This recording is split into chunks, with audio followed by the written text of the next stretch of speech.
Aujourd'hui, on va voir comment savoir quand on écrit tout avec un T ou tout avec un S. Autrement dit, est-ce que ça s'accorde ou pas? Tout est un déterminant indéfini quand il se rapporte à un nom auquel il s'accorde en genre et en nombre. Il est généralement suivi d'un deuxième déterminant, par exemple, je travaille toute la journée.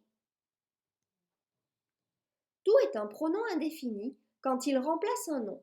Il est alors sujet ou complément. Au singulier, tout est employé seulement au masculin, par exemple, tout doit disparaître.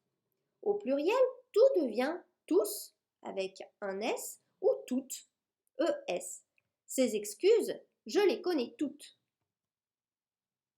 Tout est un adverbe le plus souvent invariable quand il est placé devant un adjectif qualificatif ou un autre adverbe. On peut alors le remplacer par tout à fait. Par exemple, la petite fille est tout étonnée de voir le Père Noël. Donc là, tout ne s'accorde pas parce qu'on peut le remplacer par la petite fille est tout à fait étonnée de voir le Père Noël. Quand tout est placé devant un adjectif qualificatif féminin commençant par une consonne, en particulier un H aspiré, il s'accorde pour que la prononciation soit plus facile.